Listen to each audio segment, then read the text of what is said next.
안녕하십니까? 네, 오늘도 매주는 아니지만 이렇게 하나님의 복음의 말씀이 사람의 상태와 상관없이 계속 들려지고 있다는 것이 복입니다. 사람은 그 사람 상태에 따라서 이렇게 얘기하기도 하고 줄지 말지 결정을 하는데, 우리 마태복음 13장에 여러 밭을 얘기하면서 사람의 마음의 상태를 얘기하지만, 하나님은 어김없이 그런 좋든 안 좋든 하나님의 말씀은 여전히 전해지고 그 사람들 마음에 들려지고 있다는 것이 복입니다. 왜?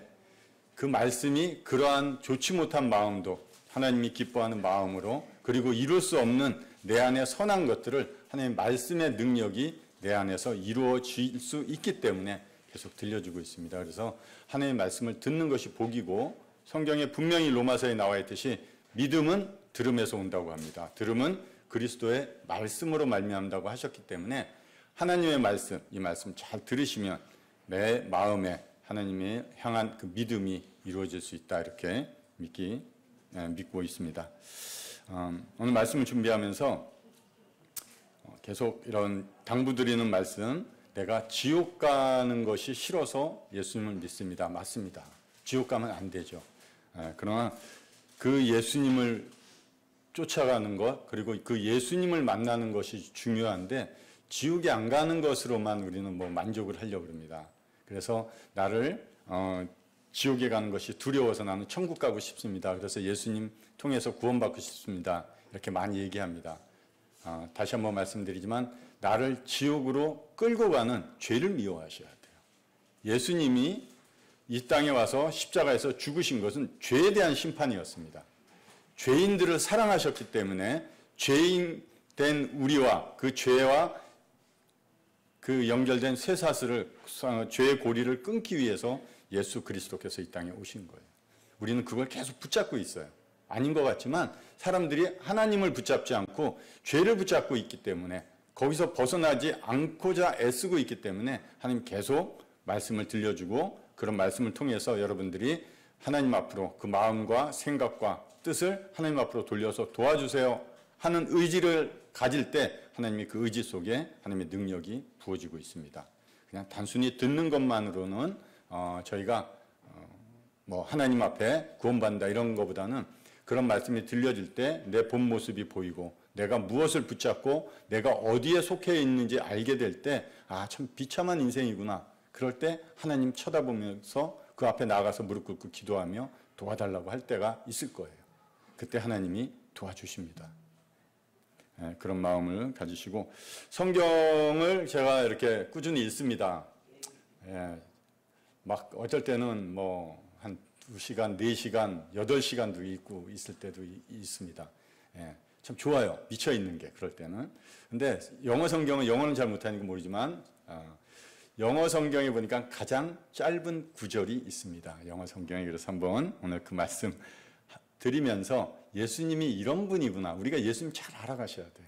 그냥 단순히 십자가에서 죽으셨다, 그 사실만으로 예수님을 사랑할 수 없습니다. 예수님이 어떠한 분인지 좀 잘 아셨으면 좋겠는데, 그 구절을 한번 나누면서 예수님 알아가는 시간을 갖겠습니다. Jesus wept. 한글에는 예수께서 눈물을 흘리시더라, 이렇게 기록이 되어 있습니다. 이 말씀은 요한복음 11장 35절에 나와 있어요.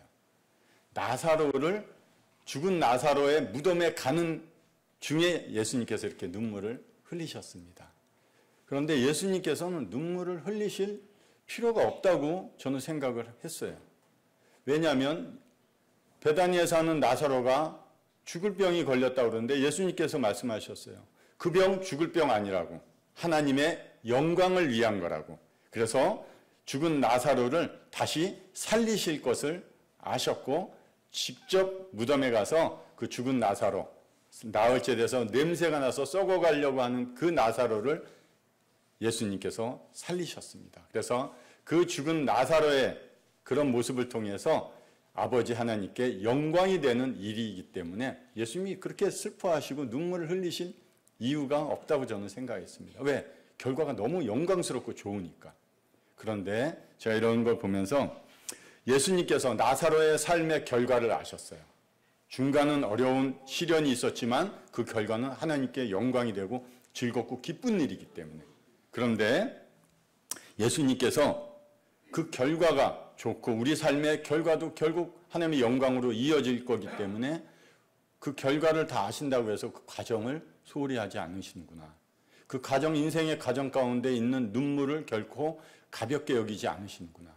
주님께서 우리와 함께 하신다는 것은 어떤 천국에 들어가기 위한 결정적인 부분은 정해져 있지만 우리 삶 하루하루에 이어지는 이런 삶에도 주님께서 함께 하시면서 그 삶의 과정을 함께 겪고 함께 눈물 흘리시고 함께 아파하시고 함께 그 고난 가운데 있니? 내가 함께 넘어가 줄게.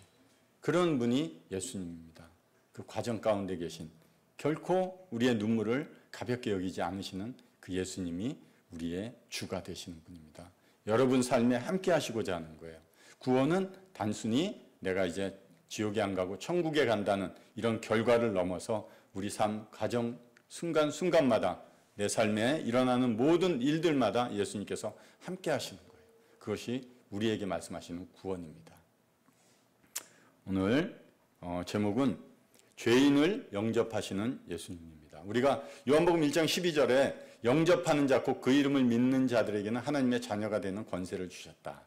죄인들이 귀한 분 예수 그리스도 한 만왕의 왕이신 그 하나님을 영접하는 것으로 우리는 계속 이렇게 듣고 있습니다. 맞습니다. 그것이 영접이에요. 귀한 분들을 마음에 받아들일 준비를 하고 실제적으로 마음을 열고 받아들이는 게 영접입니다. 그런데 오늘 말씀은 반대로 이 영광의 왕, 이 귀하고 존귀하신 분이 그 악하고 더럽고 원수처럼 여기는 추악한 자, 이 죄인을 영접한다는 내용이 성경에 있어서 정말 이런 분이 나의 주님이시구나. 나를 받아주시는 분이구나. 한번 말씀을 드리면 좋겠습니다. 성경 말씀 읽겠습니다. 바리새인과 서기관들이 수군거려 이르되 이 사람이 죄인을 영접하고 음식을 같이 먹는다 하더라. 예수님 말씀하실 때 1절에 어떻게 되어 있냐면요. 모든 세리와 죄인들이 말씀을 들으러 가까이 나오니. 세리라고 하는 건 세금 업무를 하지만 백성들로부터 죄인이라는 그리고 악하다는 평판을 받는 자들이에요. 그리고 그 사람들이 정한 죄인이라고 하는 어떤 직업이든 삶이든 하나님의 율법에서 벗어난 자들을 죄인이라고 이렇게 지정하고 있어요. 누가 이런 걸 얘기해요? 바리새인과 서기관들이. 성경을 잘 알죠. 율법을 잘 지키고 사람들에게 존경받는 사람들이 말합니다. 이 사람이 죄인을 영접한다. 이 사람, 이 바리새인과 서기관들이 지목하는 이 사람으로 보이는 이 사람이 누구냐는 거예요. 모든 사람들 위에 계신 이 사람, 거룩하시고 공의로우시고 죄가 없으신 이 사람, 만왕의 왕이시고 만유의 주가 되시는 이 사람이 죄인을 영접하시는 거예요. 죄가 없으시고 흠이 없으시고 그 영광의 보좌에 계시던 그분이 사람의 몸을 입고 이 땅에 오셔서 죄인을 영접하고 계시는 겁니다. 우리는 우리가 낮은 자가 그리고 부족한 자가 높은 자와 부유한 자들을 이렇게 받아들이는 영접이라고만 생각했습니다. 저도. 그런데 오늘은 가장 부유하시고 가장 영광스러우시고 가장 높으신 분이 가장 낮은 자, 가장 추악하고 더러운 자를 영접하고 계시는 이 모습, 그리고 그들과 함께 식사를 하고 계십니다. 우리가 같이 식사하는 것은 아무나 모르는 사람하고는 잘 식사를 안 하죠. 요새는 식당에 가도 혼자 밥 먹는 사람 옆에 같이 앉아서 밥 안 먹습니다. 그런 시대인데 만왕의 왕이신 분이 죄인들과 함께 식사를 하고 있습니다. 우리가 대통령이 오찬을 준비하면 아무나 가서 식사할 수 없듯이 초대받고 선별된 사람들만 그 자리에 가서 식사합니다. 오늘은 예수님께서 이런 자들과 함께 식사를 하십니다. 유대인의 식사는 공동체 의식이 있어요. 그리고 가족의 의미도 우리는 식구 그러다시피 가족의 의미를 가지고 있습니다. 그냥 우리가 성경에 예수님이 그들과 함께 식사 음식을 먹었구나를 넘어서 그 의미 속에 이렇게 기록해 놓은 말씀을 왜 해놓으셨을까? 왜 식사를 같이 하셨을까? 음식을 같이 먹었을까? 예수님의 마음이 하나라는 거예요. 우리 같은 자들과 함께 한 공동체 안에서 한 가족으로 예수님은 생각하시는 겁니다. 예수 그리스도께서 우리의 마음을 정결하게 하시는 분입니다. 이 사람, 사람으로 나온 이 사람은 우리의 마음 가운데 더러움을 씻어내시고 정결한 영을 우리 안에 넣어주시고 하나님의 의를 우리 안에 이루어주시는 이 사람이 오늘 여러분들을 영접하시는 겁니다. 오늘 이분과 좋은 관계에서 이분이 사람으로 오신 이분이 여러분들을 영접하시는 그런 시간이 되면 좋겠습니다. 그냥 영접한다고 하니까 어떤 사람은 지나가는 길에 불쌍한 사람, 가난하고 어려워 보이는 사람 불러다가 식사 한 끼 대접하는 그 차원을 넘어서는 겁니다. 그냥 그거는 그분들을 불쌍히 여기는 마음에서 하는 거지만 오늘 이 사람은 우리를 영접하시는 만왕의 왕이신 거예요. 그 말씀을 좀 잘 기억하시고 제가 말씀을 전하도록 하겠습니다. 그는 근본 하나님의 본체시나 하나님과 동등됨을 취할 것으로 여기지 아니하시고 오히려 자기를 비워 종의 형체를 가지사 사람들과 같이 되셨고 사람의 모양으로 나타나사 자기를 낮추시고 죽기까지 복종하셨으니 곧 십자가에 죽으심이라. 사람이 되셔야만 하는 이유는 성경에 많이 기록되어 있습니다. 영이세요. 그분은 눈에 보이지를 않습니다. 우리 영혼이 보이지를 않듯이 영은 보이지를 않는 이런 어떤 존재입니다. 그분이 사람이 되셨어요. 왜? 보여주셔야만 됐고 사람의 죄를 담당하기 위해서는 사람이 그 죄값을 담당하셔야 돼요. 그런데 모든 사람이 다른 사람의 죄값을 담당할 수 없는 이유는 나도 죄인이기 때문에 그래요. 그가 죄의 값으로 죽는다면 내가 누구를 위해서 죽을 수는 없어요. 왜? 그 죽음은 나의 죄값 때문에 죽음이 온 거기 때문에. 예수님께서 죄 없는 하나님으로서 이 땅에 오셔서 사람의 모양으로 오셔서 여기 말씀대로 종의 형체를 가지시고 사람들과 사람의 모양으로 나타나시기까지 자기를 낮추셔서 와야지. 왜? 우리가 가장 낮은 곳에 있는 존재이기 때문에. 그분이 우리를 이렇게 사람의 형체를 입으시고 찾아오셨다. 어떤 우리 게오르기우라는 사람이 있어요. 소설 속에 이런 내용이 있습니다. 비 오는 날 밖에서 방황하고 있는 사람을 안으로 데려오기 위해 우산을 가지고 있던 그는 그 우산을 버리고 그와 함께 비를 맞으며 집 안으로 데리고 들어왔다. 들어갑시다. 그냥 말로 한 것이 아니라 동일한 내 입장이 돼서 동일한 동지감을 가지고 그와 함께 편안한 집 안으로 데리고 들어오는 것입니다. 어렵지 힘들지 위로만 하지 않고 동일한 그 입장이 돼서 동일한 위치에서 우리와 함께 하시기 위해서 사람이 되셨다고 하십니다. 스스로 종의 형체를 취하시고 사람의 죄를 담당하셨습니다. 자기를 비우셨다. 여기 말씀처럼 하나님의 본체십니다. 동등되신 분이 자기를 비우셨어요. 자기의 권리를 포기하셨습니다. 하나님이니까 하셔야지. 그렇지 않습니다. 우리가 사람들만 해도 내 권리를 포기한다는 건 쉽지 않습니다. 그러나 하나님이 그 하나님의 동등된 그 하나님께서 자기의 권리를 포기하시고 이 땅 가운데 오셨어요. 어떤 분이 얘기했습니다. 그럼 그 예수님이 사람의 몸을 입고 이 땅에 오지 않았으면 인간은 구원받을 수 없었을 거였네. 예, 맞죠. 예, 맞아요. 그럼 어떻게 하셨을까? 성경에는 그렇지 않지만 만일 아드님이 그렇게 순종하지 않으셨다면 아버지가 직접 오셨을 거라는 거예요. 좀 또 이해도 가는 말이에요. 그러나 아드님께서는 복종, 순종하셨다는 거예요. 십자가의 죽으심은 창조주 하나님이 죽으셨어요. 왜? 인간, 즉 내 죄의 문제 해결하기 위한 유일한 방법은 인간의 죄를 위해서 죽으실 수 있는 죽음으로써 해결할 수 있는 유일한 방법은 창조주 하나님의 죽음이에요. 그만큼 내가 가지고 있는 죄, 내가 태어날 때부터 가지고 있었던 이 죄의 본성, 이걸 해결하기 위해서는 창조주 죽음뿐이 없더라는 거예요. 그만큼 내가 가지고 있는 죄의 본질이 굉장히 악하다는 거예요. 세상 어느 것으로도 해결할 수 없는 것이 내 죄예요. 그것을 해결하기 위해서 창조주 하나님이 사람이 되셔야만 하고 십자가에 가셔서 피 흘려 대신 죽으셔야만 갚을 수 있는 죄였습니다. 우리는 죄를 가볍게 좀 생각합니다. 누구나 짓는 죄이기 때문에.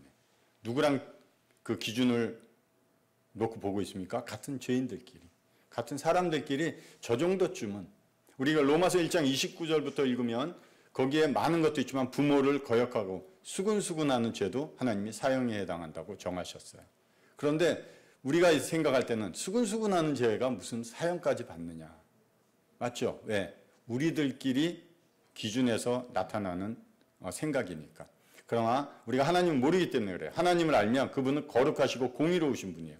어떠한 죄도 그분 앞에서는 사형, 영원한 지옥으로 갈 수밖에 없는 죄인 것을 아셔야 돼요. 하나님은 그렇게 심판하실 겁니다. 왜? 그분은 거룩하시기 때문에. 우리는 우리 정도가 가지고 있는 생각으로 우리가 행하는 죄를 이해하고 좀 이렇게 합리화시키려고 그래요. 하나님은 절대 그렇지 않습니다. 성경의 많은 부분이 죄를 얘기하고 있습니다. 그러면서 성경의 또 많은 부분이 하나님이 어떠한 분인지 얘기를 하고 있는 거예요. 굉장히 대조되고 있어요. 잘 이해하셔야지 내 죄의 비참함을 깨달을 때 그 하나님 앞에 엎드리고 살려달라고 하실 거예요. 도와주세요? 맞죠. 그러나 조금 더 나가서 나의 비참함, 그 죄가 얼마나 두려운 것이고 그 하나님의 내 이모습대로 그대로 섰을 때 하나님으로부터 받아야 되는 징계를 생각하신다면 엎드려서 살려달라고 하셔야 되는 게 죄인의 모습입니다. 여기 복종하셨다. 그래서 십자가에 죽으십니다. 아드님은 당연히 복종하셨을까? 그냥 당연히 프로그램화 돼가지고 아드님은 몸을 입고 내려가서 십자가에 죽기까지 고난 가운데 사람의 삶으로 33년 반을 살다가 그렇게 죽고 끝내는 거야 하고 프로그램 됐을까? 그렇지 않았습니다. 왜냐하면 그분은 어린 아이로 태어났어요. 완전한 사람이셨습니다. 하나님이시지만 완전한 사람으로 오셨어요. 어린아이 때부터 그분은 사람으로 이 땅에서부터 자랐습니다. 그러면서 복종을 하셨습니다. 이 복종에 대해서 순종이라는 단어가 있는데 같이 쓰고 있는데 한 단어에 대해서 좀 알고자 합니다. 그가 아들이시면서도 받으신 고난으로 순종함을 배워서 온전하게 되셨은즉 자기에게 순종한 모든 자에게 영원한 구원의 근원이 되시고. 예, 여기 보니까 순종함을 배우셨다. 예. 저는 기타를 잘 못 칩니다. 배우다가 말았어요. 배우지 못했기 때문에 못 치는 거예요. 여러분들이 피아노 치는 분들은 피아노를 배우셨기 때문에 피아노를 칠 줄 아는 거예요. 예수님께서 순종하시는 것이 당연하다? 아닙니다. 배우셨어요. 고난을 통해서 예수님도 순종함을 배우신 거예요. 그건 뭡니까? 예수님도 고난을 통한 순종은 모르셨다는 거예요. 어릴 때부터 사람으로 오셔서 이 고난 가운데서 아버지의 십자가의 뜻까지 갈 수 있는 순종을 예수님도 배우셨습니다. 그러면서 자기에게 순종한 모든 자에게 구원의 근원이 되셨습니다. 예수 그리스도께서 이렇게 순종함으로 구원을 받을 수 있는 길을 열어주셨고, 그러면 우리가 그 길로 간다는 것은 무엇입니까? 우리도 순종함으로 그 길을 따라가는 거예요. 지식으로만 예수 그리스도의 길을 따라갈 수는 없습니다. 왜? 이분이 순종하셨기 때문에 우리도 그분 말씀에 순종함으로 따라가는 것이 구원의 길이라고 성경은 말하는 겁니다. 믿음은 단순한 지적 동의가 아니라고 누누이 말씀드립니다. 듣는 자는 살아나리라. 너 아빠 말 좀 잘 들어 할 때 그것은 어여튼 여러분들이 알다시피 듣고 지식으로 남는 것이 아니라 그 말에 순종함으로써 아빠 말을 잘 듣는 것을 증거해야 됩니다. 우리도 동일해요. 예수님 믿습니까? 그럼 순종함으로 나아가셔야 돼요. 내 생각, 내가 가지고 있는 계획보다 하나님이 하시는 그 말씀, 그것이 맞다고 하면 그 말씀을 따라 살아가는 것이 믿음의 삶입니다.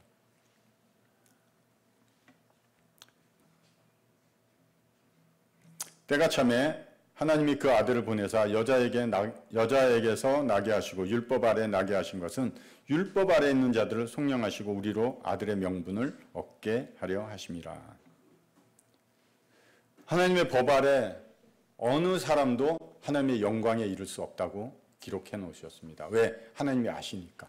모든 사람이 죄를 범하였으면 하나님의 영광에 이르지 못합니다. 어느 누구도 하나님의 영광에 가까이 갈 수가 없는 존재예요. 왜? 죄 때문에. 일전에 묵상하면서 내 자녀가 뭔가 부모에게 큰 잘못을 했을 때 그 자녀가 돌아와서 아버지 잘못했습니다. 용서해 주십시오 하면 용서해 줄 수 있어요. 왜? 사랑하니까. 관계가 사랑하는 관계니까. 내 자녀니까.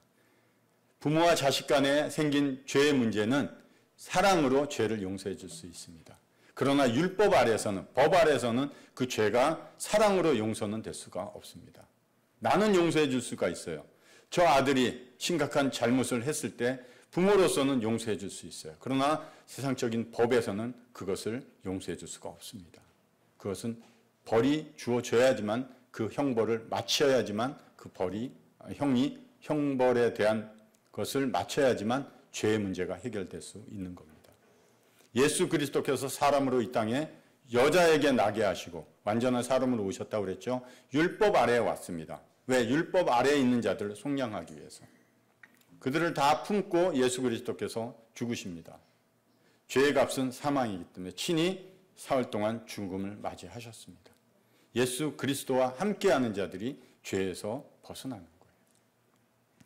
율법 아래에 있는 자들을 속량하시고 값을 치러주기 위해서 율법 아래에 오셨습니다. 이제 그 법에서 말하는 죄의 형량을 예수 그리스도께서 다 완성하시고 마치셨기 때문에 그분과 함께하는 자에게는 율법이 다시는 정죄할 수 없는 거예요. 여기 아들의 명분, 그냥 죄인을 의롭다 하는 것을 넘어서 하나님의 자녀로서 받아주겠다는 하나님의 약속입니다. 그래서 우리는 기도할 때 하나님을 아버지라 이렇게 부르는 게 당연한 거예요. 부끄러워. 저는 왜 하나님을 아버지라고 부를까? 예, 하나님이 그렇게 여겨주시기 때문에, 나를 자녀로 여겨주시기 때문에, 아버지라고 부르라고 하기 때문에 저는 아버지라고 부르고 있습니다. 여러분들 율법 아래에 있나요? 율법 아래에 있습니다. 하나님의 법 아래 어느 누구도 이 형벌에서 빠져나갈 수가 없어요. 왜? 여러분들의 삶을 하나하나 생각해 보세요. 그 법 아래에서 내가 자유로워질 수 있는 이유가 있는지, 그리고 그 하나님이 법을 나에게 심판의 기준으로 보여줄 때 내가 그 법에 벗어날 만한 어떠한 근거를 제시할 만한 게 있는지, 그런 게 없다면 여러분은 그 심판 아래서 심판을 그대로 받아야 됩니다. 미쁘다 모든 사람이 받을 만한 이 말이여, 그리스도 예수께서 죄인을 구원하시려고 세상에 임하셨다 하였도다. 죄인 중에 내가 괴수다. 모든 사람이 신뢰할 수 있는 이 말. 그리스도 예수께서 죄인을 구원하시려고 몸을 입고 이 땅에 오셨다는 거예요. 우리는 그냥 뭐 하도 듣는 말씀 같아서 크게 뭐 당연한 것, 그리고 크게 뭐 마음이 와닿는 것 같지 않게 들려도, 어떤 분들이 비유하는 것, 뭐 사람이 개미처럼 돼서 개미가 알아들을 수 있도록 얘기해 준다, 뭐 그렇게 비유도 하시는 분이 있는데, 뭐 모르겠습니다. 제가 생각할 때는 뭐 그 정도 이상이겠죠. 어떻게 영광의 하나님이 사람이 돼서 사람의 이 가운데 오셔서 사람의 죄까지 담당하실까? 유대인들은 아직도 그 영광의 하나님이 사람으로 오셨다는 이 예수 그리스도를 거부하고 있습니다. 믿지 않고 있어요. 하나님이 사람이 된다는 걸 이해할 수 없기 때문에 그래요.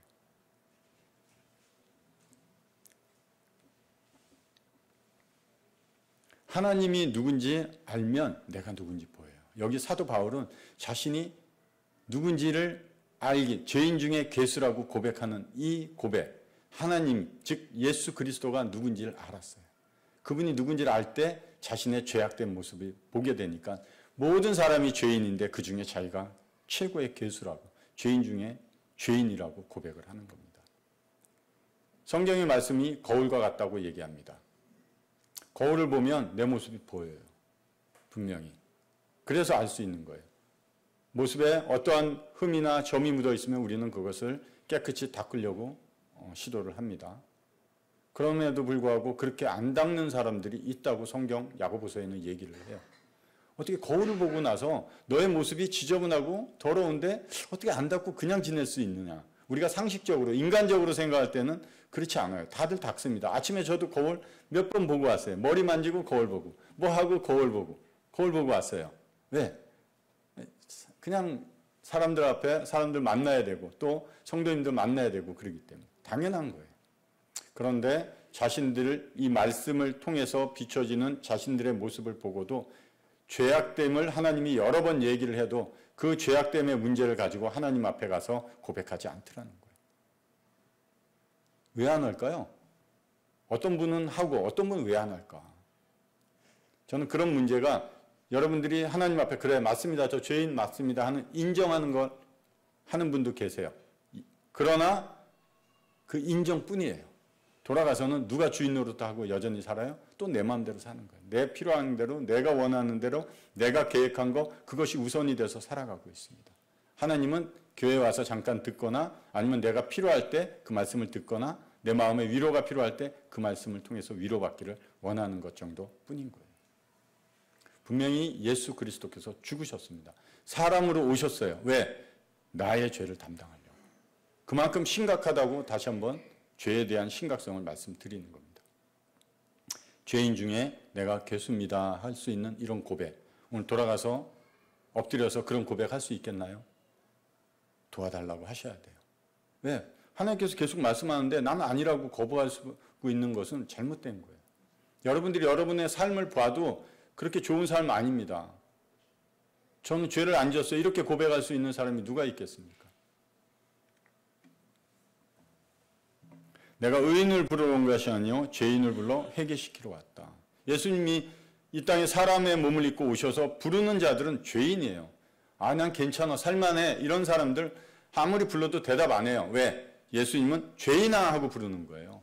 그럼 죄인인 사람들이 대답하는 겁니다. 여러분 죄인인가요? 그럼 예수님께 대답하는 거예요. 대답하려면 그분을 바라보셔야 돼요. 그러면 내가 죄인이면 죄에 대한 고백을 하셔야죠. 무슨 잘못을 했는지. 내가 누구에게, 그 예수님께 잘못한 게 있으면 그 예수님 앞에 가서 잘못을 고백해야죠. 아는 것으로만 구원의 문제가 해결되지는 않습니다. 탕자의 비유를 여러 번 얘기하지만 탕자가 자신의 처한 처지가 잘못되었고 고통 중에 있을 때 내가 하늘과 아버지께 죄를 지었습니다 하고 생각을 해요. 생각으로 끝났으면 그는 계속해서 아버지를 떠난 그 나라에서 계속 궁핍한 인생을 살아갔을 겁니다. 고통을 받고 자기가 잘못된 이유에 대해서 내가 아버지 집을 떠났구나, 나를 책망하면서 살아갔을 거예요. 내가 아버지께 죄를 지었구나, 하나님께도 죄를 지었구나, 이것만 생각하고 살아갔을 거예요. 그러나 그는 이에 일어나 아버지께로 돌아오니라. 이 회개가 있었다는 거예요. 여러분들의 삶이 회개하는 삶이 없으면 계속 말씀은 들려지고 있지만 여전히 어디를 향해서 가고 있습니까? 내가 원하는 삶, 내가 주인된 삶을 향해서 걸어가고 있을 거예요. 하나님과는 점점 멀어져 가면서. 회개하는 삶은 그 말씀이 들려질 때 그냥 이해하고 깨닫는 것이 아니라 맞습니다 인정하고 그분을 바라보면서 그분 앞에 엎드리는 자세가 회개하는 겁니다. 예수님은 오셔서 부르신 이유가 회개하라고 부르시는 거예요. 내가 이르기를 내 허물을 여호와께 자복하리라 하고 내가 주께 내 죄를 아뢰고 내 죄악을 숨기지 아니하였더니 곧 주께서 내 죄악을 사하셨나이다. 다윗이 범죄하고 나서 너무나 한 2년 동안 자신이 범죄한 거 자신도 알고 주변 사람도 알고 당연히 하나님도 알고 있는 걸 알아요. 이 훌륭한 다윗이. 그럼에도 2년 동안 아무 말 안 하고 침묵하고 있습니다. 죄를 고백하는 거 알면서도 잘 안 돼요. 그러나 다윗이 그러한 2년 동안 죄를 고백하지 않을 동안 내 뼈가 서였다. 내 진액이 빠져서 여름 가뭄에 마른같이 마른 땅처럼 되었다 하고 고백을 합니다. 자기가 죄를 고백하지 않고 이렇게 살아가는 것은 살아가는 삶이 아니라고 깨달았기 때문에 이제 비로소 그 하나님 앞에 죄를 고백할 때 그가 죄에서 자유로워지더라는 거예요. 왜? 주께서 곧 내 죄악을 사하셨나이다. 이게 다윗의 하나님 앞에서의 죄 문제가 해결된 모습입니다. 다윗만 훌륭한 게 아니에요. 똑같습니다. 여러분들이나 저나. 그런 죄의 문제를 하나님 앞에 가져나가서 하나님이 알려주신, 생각나게 해주신 그 죄들을 아뢰세요. 그리고 도와달라고. 이 문제를 해결해달라고. 그리고 그 죄의 문제를 하나님께 내려놓게 될 때 곧 내가 자유스러워지는 겁니다. 우리는 알면서 가지고 있어요. 자꾸. 기도하러 갔으면 거기에 내려놓고 와야 되는데 기도만 하고 보여드리고 다시 갖고 와요. 언제 보니까 또 내 주머니에 그게 여전히 담겨 있어요. 그러면서 기도하고 또 가지고 가서 내려놓고 또 올 때 또 들고 오고. 이게 뭐 하는 삶입니까? 이런 생각이 듭니다. 분명히 그 짐을 예수님께서 지시겠다고 그러는데 보여만 드리고 가져오고 보여드리고 가져오고. 우리 연약함이라 이런 핑계는 될 게 아니고요. 일단 회개하는 심령, 그 통회하는 마음을 가지고 하나님 제 마음이 이렇습니다 하고 찾아가 엎드려 아뢰게 될 때 도와달라고 할 때 도와주시는 분이에요. 도와주셨잖아요. 언제? 곧 주께서 내 죄를 사하셨나이다. 얼마나 다윗이 자유스러워졌을까요? 나단을 통해서 비유로 죄를 지적할 때 그 나쁜 인간, 그런 인간이 우리나라에 있어? 그런 인간은 죽어 마땅히 하나님으로부터 벌을 받아야 돼. 이렇게 깨닫지 못하고 평판하고 지적합니다. 그러나 그 나단이 그게 바로 당신이라고 얘기하게 될 때 다윗이 부하였지만 그를 책망하지 않고 오히려 그 죄가 정확히 지적될 때 다윗은 하나님 앞에 바로 가서 엎드려서 하나님께 죄를 고백하는 회개의 자세가 나왔어요. 여러분 얘기합니다. 여러분 아직까지 하나님과 올바른 관계에 있지 않고 죄 문제가 해결되지 않았다면 여러분 죄인입니다. 아주 악한 거예요. 하나님이 보실 때 악하대요. 들을만 하십니까? 제가 어떤 사건을 하나 얘기하면서 유다 왕 여호야긴이 사로잡혀간 지 37년 곧 바벨론의 에월 무로닥 왕의 주기 원년 12째 달 25째 날 그가 유다의 여호야긴 왕의 머리를 들어주었고 감옥에서 풀어주었더라. 되게 어렵죠. 말씀인데 이런 단어들이. 예레미야 52장은 이제 마지막 장이에요. 마지막 장에 예레미야의 마지막 유언과 같은 이런 말처럼 들립니다. 이스라엘이 남과 북으로 나뉘고 북이스라엘이 아수르라는 국가를 통해서 멸망을 당합니다. 북이스라엘이 다 멸망했어요. 아수르라는 나라가 쳐들어와서 다 멸망했습니다. 그럴 때 하나님이 얘기해 주셨어요. 미리 경고하셨어요.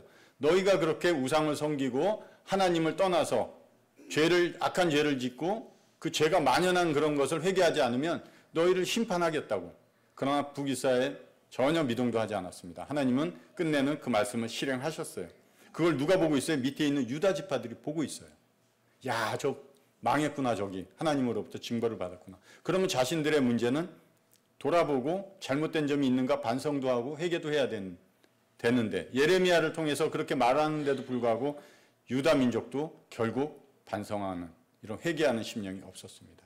여전히 악을 행하고 우상을 가져다 놓고 하나님보다 우상을 더 섬기고 자신들이 원하는 생활의 만족도에만 치우쳐져 있는 이런 자들에게 하나님께서 결국 바벨론을 통해서 유다 민족도 멸망시키셨어요. 이스라엘 역사는 그냥 한 나라의 역사가 아닙니다. 우리 하나의 인생을 하나님이 주관하시는 역사와 동일해요. 이스라엘 멸망시켰어요. 이스라엘은 하나님의 백성이고 택한 백성이고 말씀과 예배와 언약들이 있는 그런 백성이에요. 유일한 백성입니다. 그럼에도 하나님이 그들을 징계하십니다. 엄하게 징계하세요. 무섭게 징계하십니다.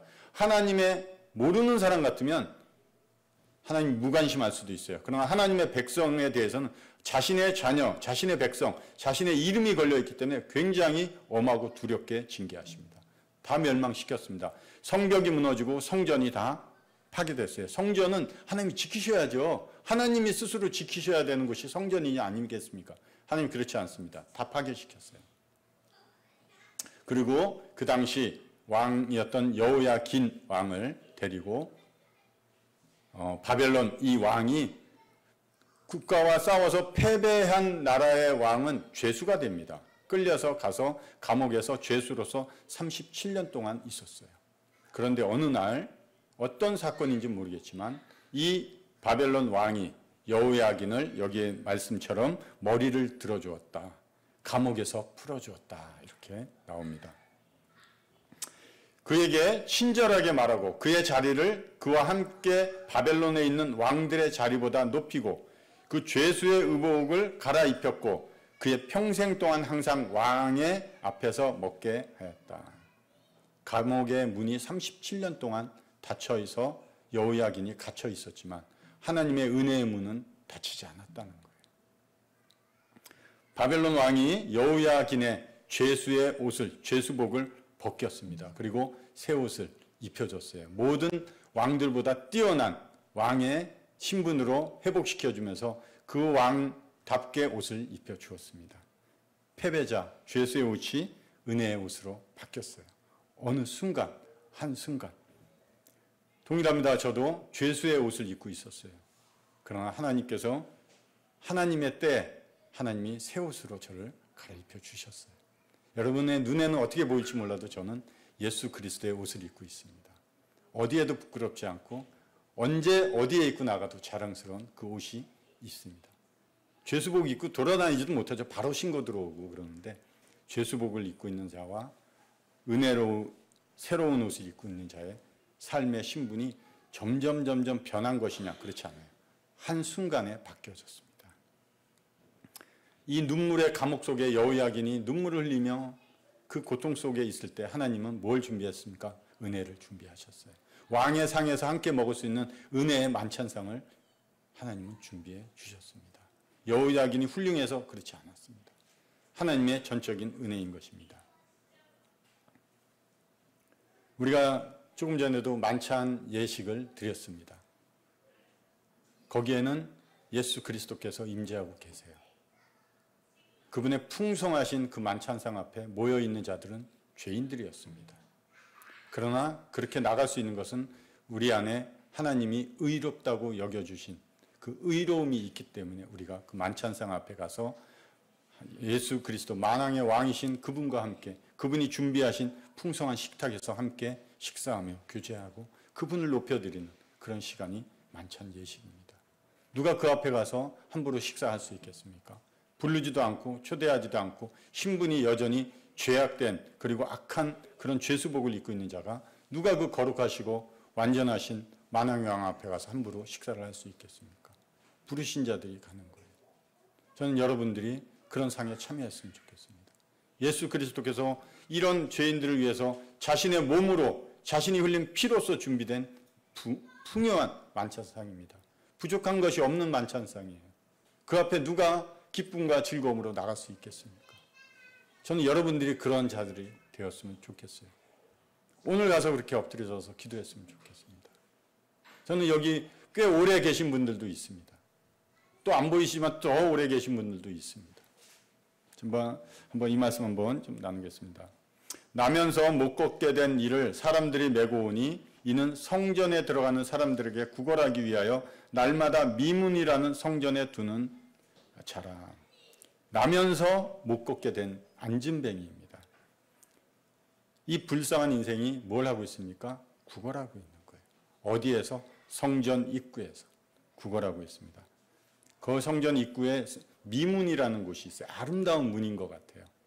그 미문 앞에 아름다운 문이기 때문에 이 안진뱅이의 이 절망스러운 모습과 대조되다 보니까 더 절망스러워 보이는 것 같아요.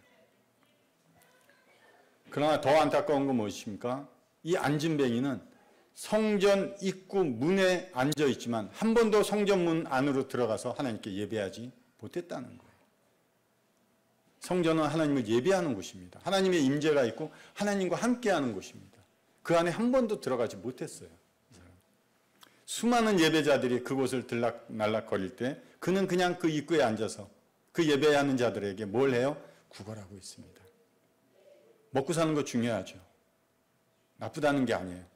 안진뱅이로서 살아가기 힘들기 때문에 구걸하는 거 당연합니다. 그러나 그는 그 성전 안에 들어가고자 하는 마음은 전혀 없었습니다.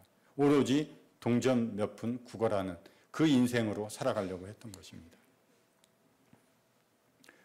문 하나만 넘으면 어디예요? 예배하는 것입니다. 여러분 인생의 한 발자국이면 만찬상에 참여하는 자들이 됩니다. 예배하는 자들이 되는 거예요. 그런데 여전히 문 입구에서 교회만 왔다 갔다 하는, 제가 좀 비교하면 교회만 왔다 갔다 하는 거예요. 저번에 암사동에 있는 어떤 교회 얘기를 드렸지만 그곳의 상가들, 하나님의 말씀이 가게들마다 걸려 있습니다. 교회 다니세요? 예, 가끔 갑니다. 말씀이 있으셔서 교회 열심히 다니시는 것 같아서. 아닙니다. 이 지역에 있는 상가 장사하는 사람들은 저 교회 성도수가 많기 때문에 저 교회 안 다니면 장사를 못해요. 예, 교회 나가는 목적이 뭡니까? 똑같아요. 동냥하는 거예요. 우리 인생이 그런 인생이 안 됐으면 좋겠다는 거예요. 아예 안 나오는 사람들은 전 말하지 않겠습니다. 그러나 교회 나와서 하나님 누구인지를 알고 하나님께 예배하고 이것이 사람에게 주신 근본이고 사람을 만드신 목적인데 이 목적을 떠나서 살아가는 여러분들을 다시 회복시켜서 하나님을 예배할 수 있게 만들어주시는 것이 예수 그리스도의 구원입니다. 그런데 예배에는 관심이 없습니다. 하나님과 함께하는 건 관심이 없어요. 내가 필요한 것을 얻기 위해서 이곳에 오는지, 아니면 단순히 내가 생각하는 천국에 대한 그런 입장권을 받는 것처럼 그러기 위해서 구원을 받으려고 하는 건지, 예수 그리스도와는 상관이 없이 살아가려고 한다면 그것은 잘못된 삶의 방식입니다. 나면서 못 겪게 된 일을 사람들이 메고 오니 이는 성전에 들어가는 사람들에게 구걸하기 위하여 날마다 미문이라는 성전에 두는 자라. 생명을 살리는 이런 영적인 것에는 전혀 관심이 없고 육적인 삶에만 관심을 가지고 있는 이런 안진뱅이입니다. 정말 가장 가까이 있는 은혜의 자리에 가장 가까이 있지만 은혜의 자리와는 가장 멀리 있는 분들, 혹시 여기 있는 분들 아닌가 생각합니다. 하나님과 가장 가까운 곳에 와 있습니다. 그러나 내 마음은 그 가장 가까운 은혜의 자리와는 가장 멀리서 있는 마음이라면 되게 걱정을 하셔야 될 것 같습니다. 베드로가 이르되 은과 금은 내게 없거니와 내게 있는 이것을 내게 주노니 나사렛 예수 그리스도의 이름으로 일어나 걸으라 하고, 베드로가 얘기합니다. 은과 금은 없다고. 안진뱅이에게 필요한 건 뭐예요? 은과 금이에요. 성전에서 예배하지 않는 자는 입구에서 은과 금만 있으면 살아가는 거예요. 성전 밖에 있는 사람들의 필요는 뭡니까? 은과 금입니다. 그것만 있으면 세상 살아가니까. 하나님 예배하는 게 뭐가 필요해요? 내가 은과 금이 있어야지 당장 살아갈 수 있다고 생각하니까. 가장 영적인 장소입니다. 성전은. 그러나 가장 무기력하고 둔감해진 이 안진뱅이, 형식적이고 열정도 없는 이런 여러분들의 삶이 되면 안 될 것 같아서 이 말씀이 생각이 났어요. 매주 교회 오고 매일 성경을 읽지만 매일 하나님과의 앞에 나간다고 그러지만 정말 내가 그 하나님과 올바른 관계에서 예배를 드리고 있는 자인가? 그렇지 않다면 정말 하나님께 구하셨으면 좋겠습니다. 교회가 줄 수 있는 것, 여기 보니까 예수 그리스도의 이름으로 걸어가라는 거예요. 교회가 줄 수 있는 건 은과 금, 구제하는 게 필요하기 때문에 줄 수 있어요. 그러나 정작 이 사람을 살릴 수 있는 것은 예수 그리스도의 이름, 그분의 권세와 그분의 능력입니다. 그래서 말씀을 들려주는 게 우선이라고 생각됩니다. 은과 금으로 도와줘야죠. 그러나 그것에 앞서서 먼저 여러분들을 영적으로 살려주고 싶은 거예요. 그래서 하나님의 말씀을 듣도록 복음반을 따로 마련하고 계속해서 하나님 말씀을 들려주고 있는 겁니다. 여러분들 살아나셔야 돼요. 그것이 먼저 해결돼야 됩니다.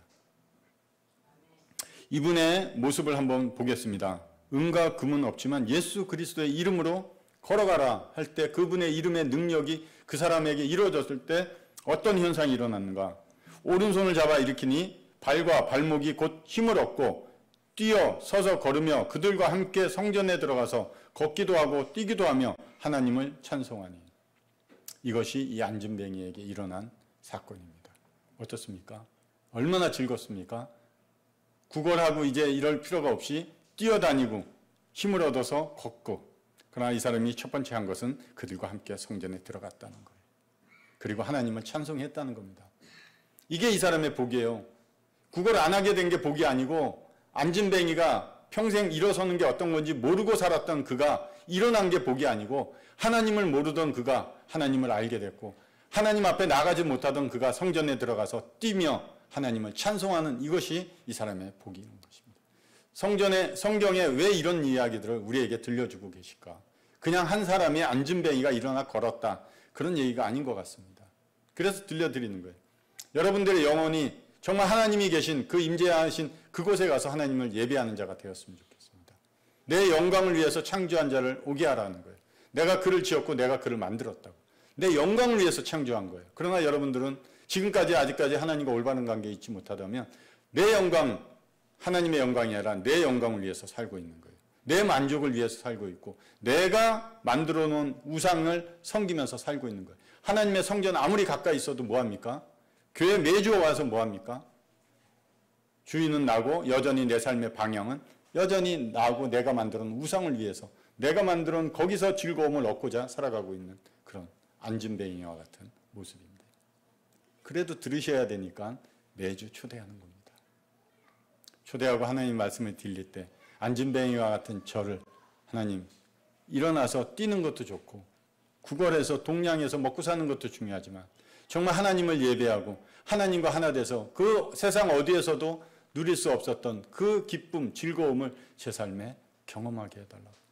평생 하나님을 바라보며 살아가는 것이 예전에 내가 살아갈 때 누리고 즐기고 모으고 가졌던 것들, 그런 것들에 비해서 그런 것들이 내가 포기되어지고 아쉬운 마음이 있을지라도 제가 하나님만을 쫓아가며 사는 이 복된 삶을 살고 싶습니다.